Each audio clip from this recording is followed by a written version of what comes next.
Hello student, देखो इस वाले क्वेश्चन में क्या पूछा जा रहा है। Is zero a rational number, can you write in the form of p by q where p and q are integers and q not equal to zero. मतलब कि इसमें पूछा जा रहा है कि क्या जीरो रेशनल नंबर है, क्या आप उसको p बाई क्यू के रूप में लिख सकते हैं जहाँ p एंड q क्या है कि एक इंटीजर है और q not equal to zero है। ठीक है, तो आप जो है ना इसका आंसर कैसे दोगे मैं इसको करके बताता हूँ आपको। ठीक है, वैसे आपको पता होगा कि जीरो क्या है, इंटीजर है, रेशनल नंबर है कि दोनों है, नेचुरल नंबर है, होल नंबर है। इन सारी चीज़ों को जो ना मैंने लेक्चर में आप लोगों को बखूबी एग्जाम्पल लेके बताया। ठीक है, बहुत क्लियर तरह से बताया हुआ है। ठीक है, अब जो है ना जैसे कि हम लोग देख पा रहे हैं कि ये जो है ना एक्सरसाइज हम लोग सॉल्व करने जा रहे हैं, जिसका एक्सरसाइज ये जो एक्सरसाइज है ना 1.1 है, जिसका क्वेश्चन नंबर 1 है। यहीं से हम लोग स्टार्ट करेंगे और जितने भी कॉन्सेप्ट पढ़े हुए हैं सारे कॉन्सेप्ट का यूज जो है ना अब सारे एक्सरसाइज में होने वाला है। ठीक है, तो मैं उम्मीद करता हूँ कि आप लोग जो है ना जितने भी मैंने कॉन्सेप्ट बताए हुए हैं, जितने भी लेक्चर जो है ना अबाउट 13, ठीक है, 13 जो है ना लेक्चर मैंने बनाए हुए हैं इस वाले चैप्टर पे, आपने सब लेक्चर देखा हुआ और उसका नोट्स भी बनाया हुआ है ताकि आप रिवीजन कर लें। तब जो है ना आप पूरी तरह जो है ना ये क्वेश्चन को समझ पाएंगे, जितने भी क्वेश्चन अब जो है ना हम लोग NCERT के लेने वाले हैं। ठीक है, तो चलो स्टार्ट करते हैं, देखते हैं कि इसको जो है ना हम लोग कैसे आंसर दे सकते हैं।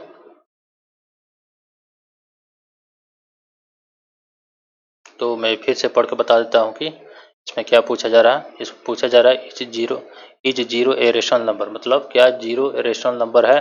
Can you write in the form of p by q where p and q are integers and q not equal to zero. तो जैसे कि हम लोग को पता है कि जीरो क्या होता है, तो जैसे कि नंबर लाइन जो है ऐसी होती है, जीरो यहाँ पे होता है। ठीक है, तो इधर तो सारे नेचुरल नंबर होते हैं 1 2 3 4 ऐसे करके, इधर सारे नेगेटिव होते हैं। ठीक है, और सब पूरे लाइन को जो है जितने कंप्लीट है बिना विदाउट डेसिमल वाले हैं इसको हम लोग बोलते हैं इंटीजर। इसको क्या बोलते हैं हम लोग, इंटीजर, जो कि जेड से लिख रहे थे।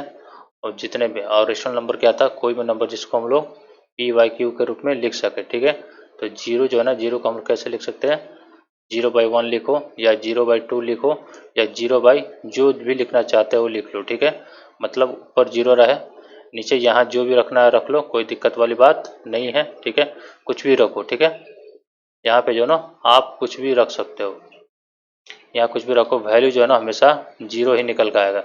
लेकिन एक बात ध्यान रखना, यहाँ जो है ना ऊपर कुछ भी रहे नीचे जीरो नहीं होना चाहिए। जीरो के अलावा जीरो को छोड़ दो, बाकी कुछ भी रखो यहाँ पे। यहाँ जो है ना अगर इरेशनल नंबर भी रखते हो ना कोई दिक्कत वाली बात नहीं है, यहाँ कुछ भी हो सकता है। जीरो या रेशनल रखो या इरेशनल रखो। ठीक है, कोई दिक्कत वाली बात नहीं, यहाँ जो ना आंसर जीरो ही आने वाला है।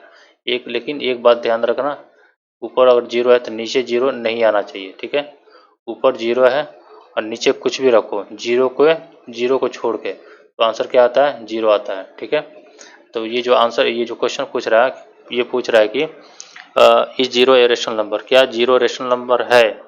ठीक है, तो बिल्कुल है। ठीक है, रेशनल नंबर क्या होता है, जिसको हम p बाई क्यू के रूप में लिख सकते हैं। तो जीरो को जीरो बट्टा कुछ भी लिख दो, तो ऊपर हो गया p, नीचे हो गया q, लिख ही सकते हैं। तो इसका आंसर जो है ना हम ऐसे दे सकते हैं कि ये तो मैंने समझाने के लिए आपको बताया था कि जीरो क्या होता है। अब जो हम लिख सकते हैं इसका answer,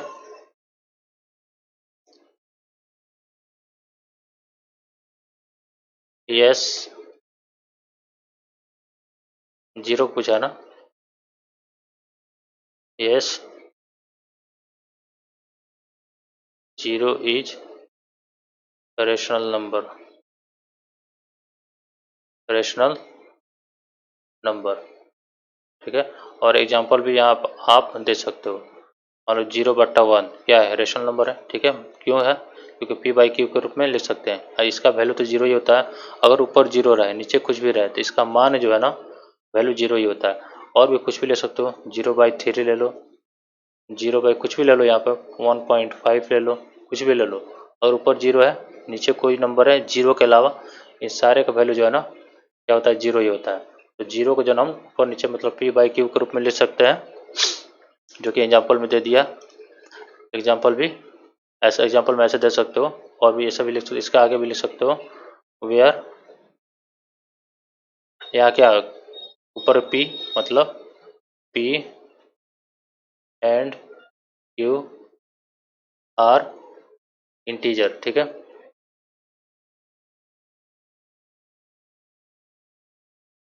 where p and q are integers and q not equal to zero, और की जीरो नहीं है। अच्छा, अब आपको दिमाग में आ रहा होगा कि ये जो है ना इंटीजर नहीं है, लेकिन इसको जब कन्वर्ट करोगे ना आप 1.5 को, ये कुछ जो है ना ऐसा हो जाएगा। चलो इसको जो है मैं यहाँ लिख देता हूँ, 0/15 लिख लो, ठीक है।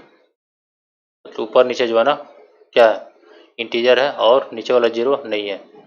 तो जो ना आप ऐसे आंसर दे सकते हो इस वाले सवाल का, ठीक है।